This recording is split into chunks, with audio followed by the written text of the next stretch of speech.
Assalamualaikum warahmatullahi wabarakatuh. Shalom, Om Swastiastu. Namo Buddhaya, salam kebajikan dan salam sejahtera untuk kita semua. Dan tentunya selamat pagi Tribuners, izinkanlah saya Anissa Husnuzan menyapa seluruh Tribuners dimanapun Anda berada.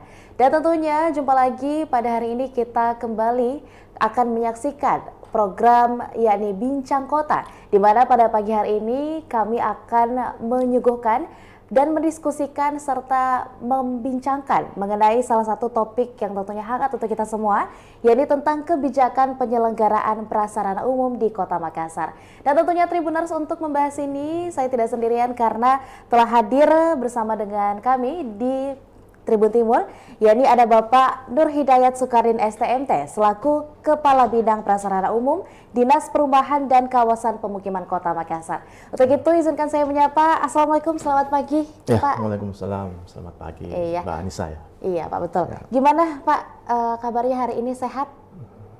Alhamdulillah. Alhamdulillah. Masih fit lah. Masih fit ya Pak ya. Nah mungkin sebelum teman-teman Tribuners kita diskusikan lebih lanjut lagi ya Pak ya mengenai topik hari ini, mungkin boleh Pak sedikit banyak berkenalan dulu dengan Tribuners, khususnya mungkin telah menjabat sebagai Kepala Bidang Prasarana Umum di Dinas Perumahan dan Kawasan Pemukiman Kota Makassar itu sejak kapan Ya. dan lebih lanjut lagi Pak, silahkan.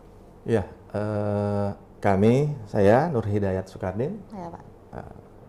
saat ini menjabat sebagai Kepala Bidang Prasarana, Sarana, dan Utilitas Umum pada Dinas Perumahan dan Kawasan Pemukiman Kota Makassar.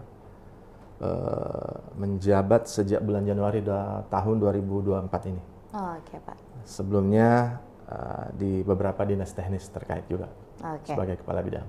Siap Pak. Nah teman-teman Tribuners mungkin juga masih belum cukup tahu nih Pak, ataupun mungkin masih ada beberapa yang belum mengetahui mengenai sebenarnya apa sih Pak tugas dan fungsi dari bidang PSU sendiri di Dinas Perumahan? Ya, Dinas Perumahan dan Kawasan Pemukiman itu regulasi yang mendasari terbentuknya yang paling terakhir itu ada Perda nomor 8 tahun 2016. Okay. Nah, di sana diatur tentang tugas untuk penyelenggaraan kebijakan, pelaksanaan, evaluasi, dan hal-hal yang terkait perumahan dan kawasan pemukiman. Itu untuk Dinas Perumahan. Okay. Nah, di Dinas Perumahan ada beberapa bidang, ada sekretaris yang berfungsi support. Kami di bidang PSU. Bidang kami bertanggung jawab dalam penyelenggaraan kebijakan, terutama penyiapan, penyediaan, dan pengelolaan PSU di perumahan yang ada di wilayah Kota Makassar. Itu tugas pokok kami yang sehari-hari dioperasionalkan dalam 3 subkegiatan.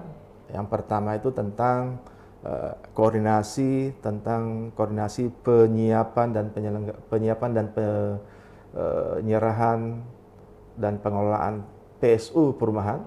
Yang kedua terkait dengan verifikasi yang terkait penyerahan PSU perumahan, dan yang ketiga tentang penyediaan prasarana yang menunjang fungsi perumahan.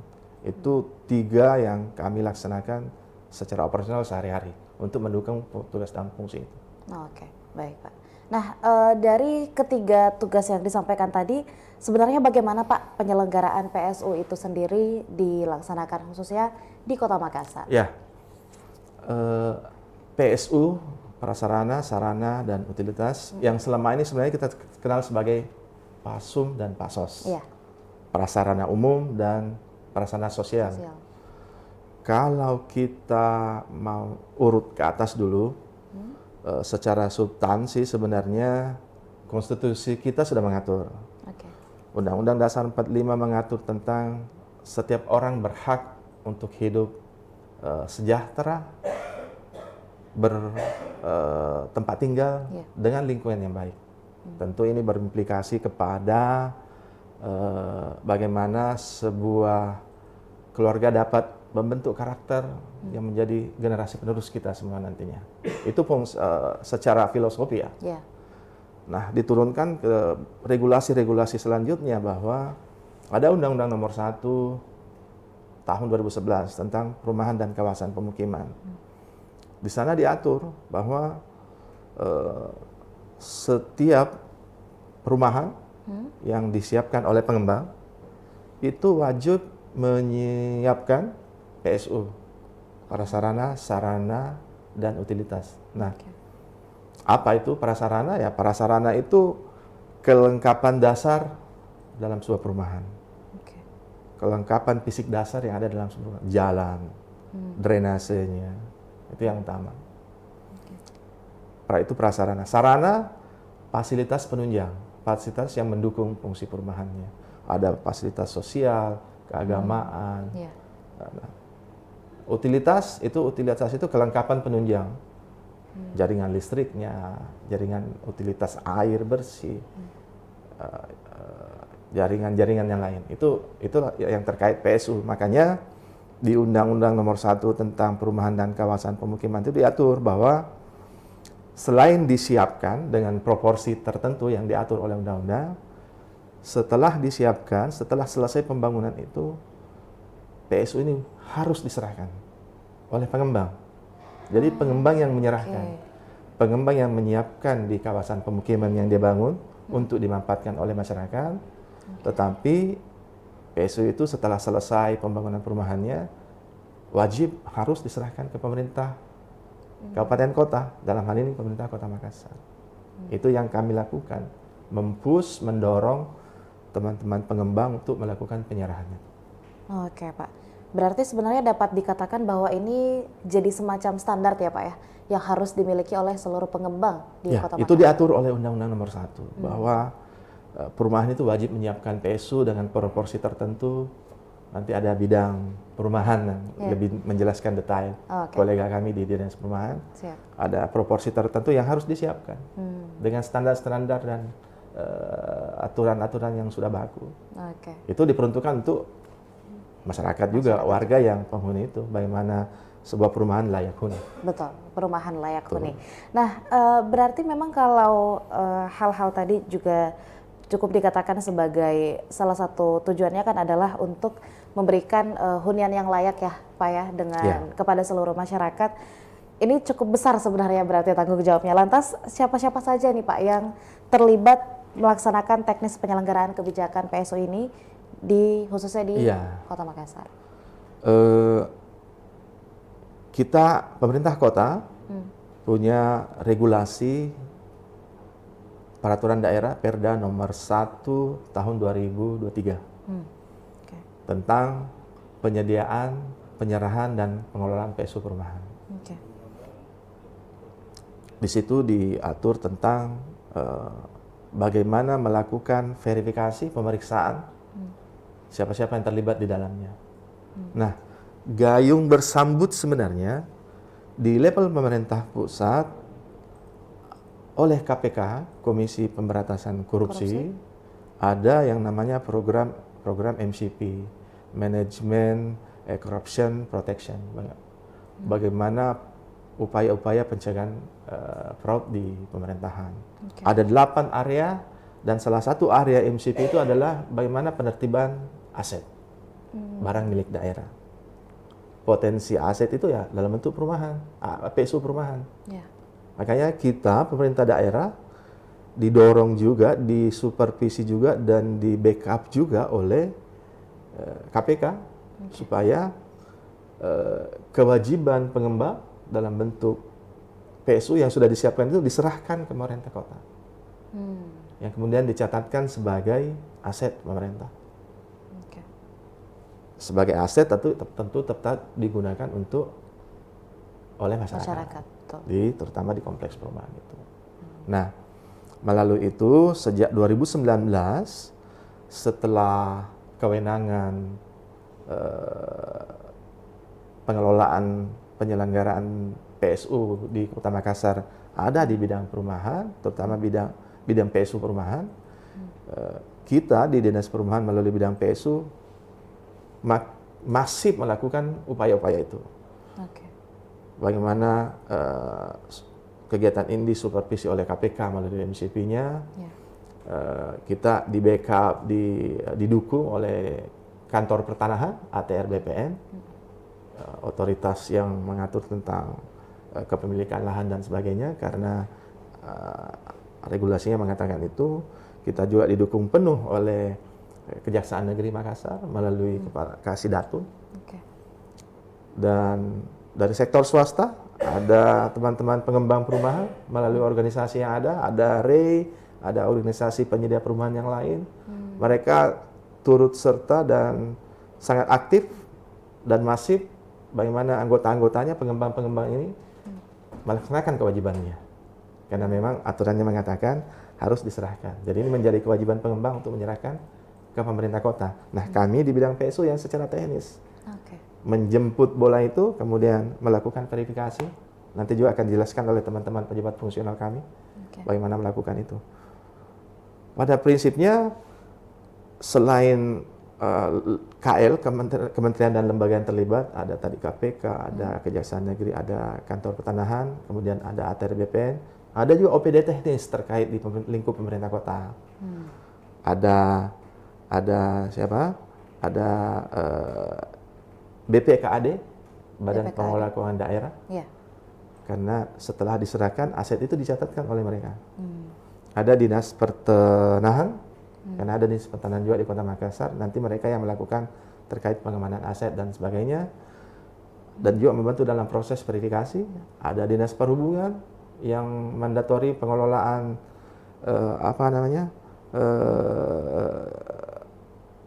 lampu jalan di Kota Makassar. Ada Dinas PU, ada bagian hukum dan sebagainya. Ini kerja kolaborasi di lingkup pemerintah Kota Makassar dan instansi vertikal yang terkait. Baik, ya, kurang lebih gitu. Berarti dalam penyelenggaraannya sendiri pun memang tidak berdiri sendiri ya Pak ya, bidang PSU ini sendiri. Ada pihak-pihak lain yang juga turut mengupayakan hunian layak itu untuk masyarakat. Nah, kalau misalnya dalam tugas dan fungsi tadi sudah dijelaskan Pak, berarti juga ada target yang dicanangkan mungkin di setiap tahunnya oleh bidang PSU sendiri di Dinas Perumahan khususnya. Lantas dalam beberapa tahun ini sendiri apa saja sih Pak target yang sudah berhasil diraih? Iya, secara normatif dalam dokumen penganggaran perencanaan kita, target setiap tahun ini kita targetkan 20 penyerahan PSU. Siap. Namun demikian, 3 tahun terakhir terutama, 3 tahun terakhir ini sudah Dinas Perumahan melalui bidang PSU itu selalu melampaui target. Tahun ini kita sudah mencapai 47 perumahan. 2024. 2023 itu malah 61 perumahan. Dan 2022 kalau tidak salah 28 perumahan. 2023 itu Dinas Perumahan dan Kawasan Pemukiman Kota Makassar mendapat apresiasi oleh KPK sebagai OPD dengan penertiban PSU terbanyak se-Indonesia. Dengan 61 perumahan dengan nilai aset sekitar 2,1 triliun. Luasan PSU itu kita konversi dalam bentuk nilai asetnya, nilainya, kemudian diperolehlah nilai itu. 2,1 triliun sekian itu. Kurang lebih gitu. Baik Pak. Tadi kan disampaikan ya kalau sempat mendapatkan penghargaan sebagai OPD dengan penertiban PSU. Nah, yang dimaksud dengan penertiban PSU itu sendiri seperti apa Pak? Apa yang kemudian diawasi dan ditertibkan oleh bidang PSU? Nah, melalui Perda Undang-Undang nomor 1 2011, kemudian di turunan terakhir itu ada Perda nomor 1 2023 itu. Di sana diatur tentang tata cara penyerahan. Yang sebelumnya angka penyerahan PSU itu masih rendah. 2019 5, 2020 mulai meningkat, kemudian 28, kemudian 61, tahun ini 47. Ada proses-proses percepatan di dalamnya. Karena dukungan OPD terkait di pemerintah kota, ada dukungan yang saya maksud tadi MCP sangat mempush juga kita, mensupervisi kita terus. dan terus memonitoring proses ini. Betul. Dan ada hal mendasar juga bahwa proses pemeliharaan PSU perumahan itu tidak bisa dilaksanakan dalam bentuk belanja modal jika belum diserahkan. Oke. Karena yang namanya belanja modal konstruksi misalnya, itu mesti dilaksanakan di atas aset milik pemerintah. Nah, kalau jalannya belum diserahkan, drainasenya belum diserahkan, kan OPD teknis terkait tidak akan melakukan kegiatan itu di sana. Oke. Karena belum menjadi aset. Pencatatannya pasti keliru Ya. di mata pemeriksa. Oke. Ya. Berarti salah satu fungsi dari penyerahan PSU itu sendiri adalah untuk membantu pemerintah terkait juga untuk memelihara ya Pak ya? Ya, Dalam tanda kutip. ada dua hal yang penting terkait penyerahan PSU ini. Oke. Yang pertama itu kepastian hukum atas status hukum atas lahan itu. Oke. Jalan, drainasenya, Drainase. tamannya, Iya, biasa ada taman betul. dalam perumahan. Kepastian hukumnya bahwa itu milik publik, dalam hal ini pemerintah. Iya. Betul, Pak.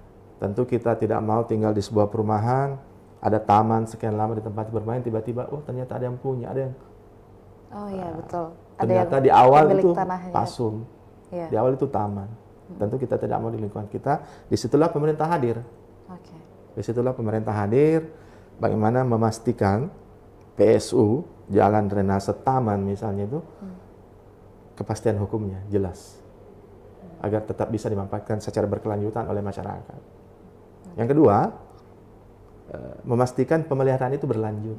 Iya. Bisa jadi dibangun oleh pengembang, tapi setelah umur konstruksinya dipakai dan sebagainya, masa konstruksinya, usia konstruksinya juga sudah tua, sudah lama, mulai ada rusak, tentu butuh pemeliharaan, Betul. butuh peningkatan. Betul. Ya, untuk bisa pemerintah kota mengintervensi dalam bentuk konstruksi baru, peningkatan dan sebagainya, tentu harus diserahkan dulu sebagai aset pemerintah kota. Kalau belum menjadi aset ya, OPD teknis terkait, dinas PU misalnya, dinas perumahan misalnya, tidak akan bisa melaksanakan kegiatan di sana. Iya. Itu yang penting. Dan Dan kalau itu sudah menjadi kesadaran Iya. Siap. para pengembang dan terutama masyarakat di perumahan. Oke. Nah, itu yang tadi sebenarnya mau saya tanyakan juga nih Pak. Di Kota Makassar sendiri, teman-teman Tribuners juga tahu bahwa tidak sedikit jumlah perumahan yang ada di Kota Makassar. Dan apakah itu semua sudah taat administrasi, khususnya mungkin sudah menyerahkan PSU-nya? Apakah PSU itu diserahkan ketika perumahan itu sedang dibangun, telah dibangun, atau bahkan ada yang sudah berdiri bertahun-tahun tapi PSU-nya baru diserahkan? Ya, aturannya mengatakan pada saat akan membangun perumahan diatur luasan proporsi PSU-nya. Setelah selesai paling lama 1 tahun itu harus diserahkan.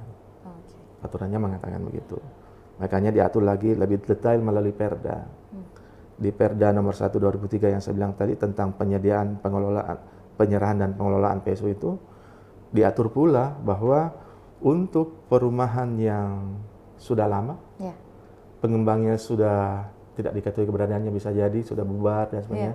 Tanda kutip di sana dikatakan perumahan yang terlantar, Terlantar. itu dapat diserahkan oleh warga masyarakat.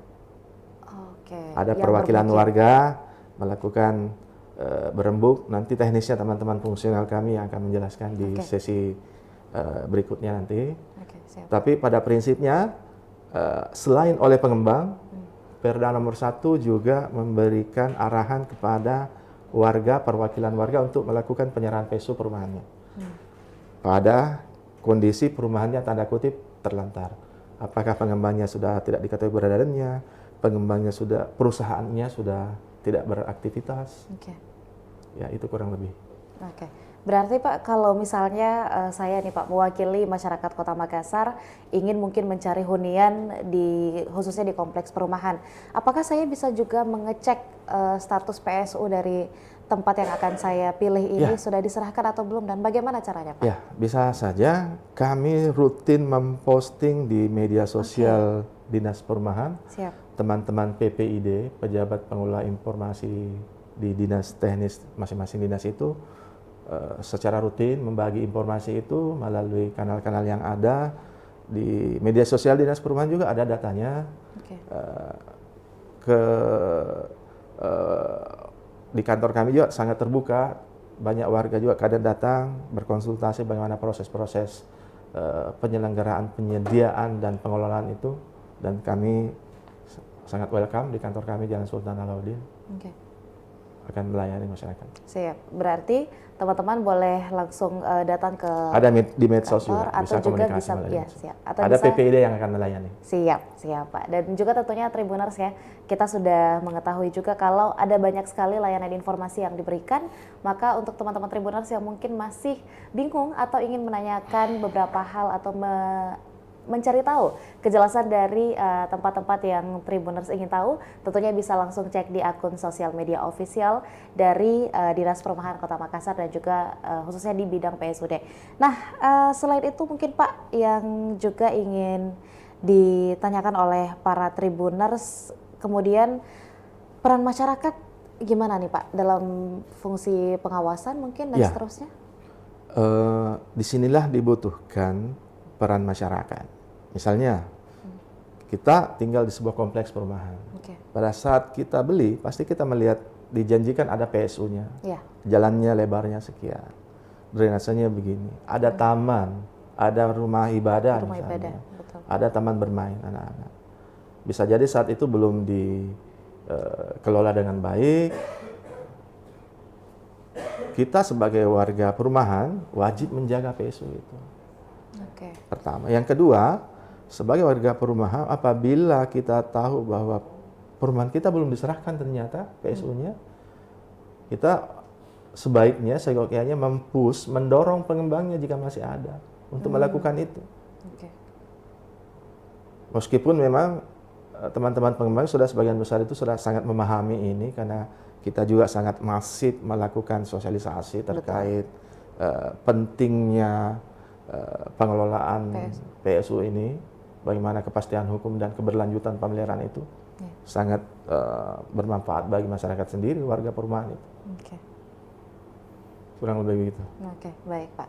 Nah, untuk bidang PSU di Kota Makassar sendiri dalam beberapa waktu mendatang atau mungkin di tahun depan sendiri Pak, apa saja nih Pak yang menjadi prioritas utama mungkin dalam kebijakan penyelenggaraan PSU di Kota Makassar untuk tahun mendatang? Ya, seperti tahun ini dan tahun-tahun sebelumnya, 3 sub kegiatan yang kami operasionalkan sehari-hari. Bagaimana kita tetap melakukan koordinasi dengan para stakeholder, bagaimana agar mereka melaksanakan kewajibannya.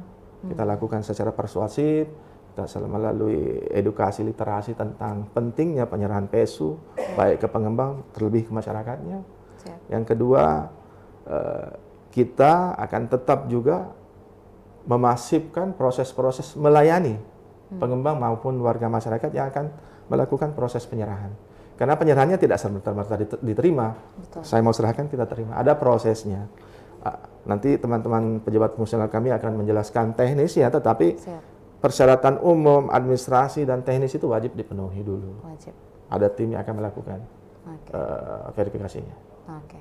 Nah, Dan yang ketiga, kami juga mengembang sub kegiatan yang operasional ketiga itu tentang penyediaan PSU yang menunjang fungsi perumahan. Bagaimana memastikan PSU perumahan yang telah diserahkan itu dapat keberlanjutan pemeliharaannya dapat terjadi.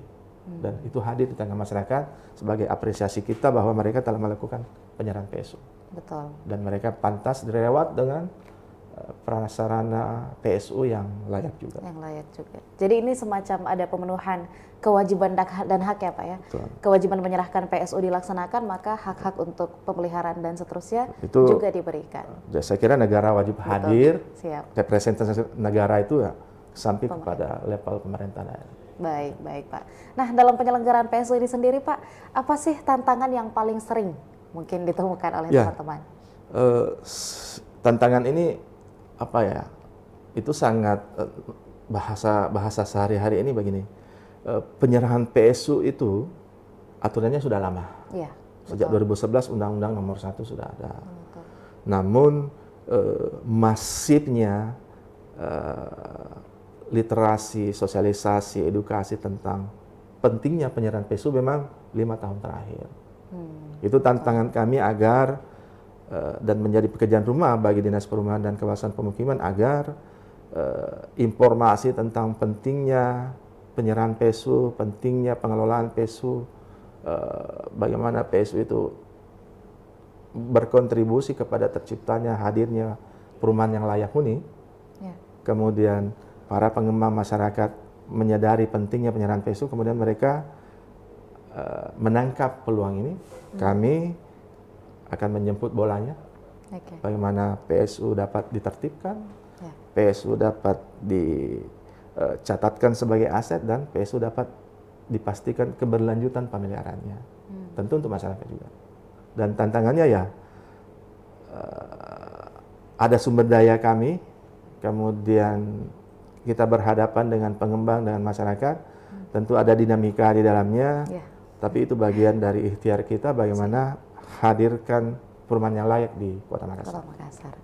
Iya, dan tentunya yang sebagaimana yang sudah disampaikan tadi bahwa kembali lagi itu semua adalah untuk kebaikan dari masyarakat Kota Makassar. Nah, sebagai khususnya mungkin sebagai Kepala Bidang Prasarana Umum Dinas Perumahan dan Kawasan Pemukiman Kota Makassar, Pak, apa yang kemudian menjadi harapan bagi Bapak dan seluruh jajaran mungkin untuk PSU di Kota Makassar?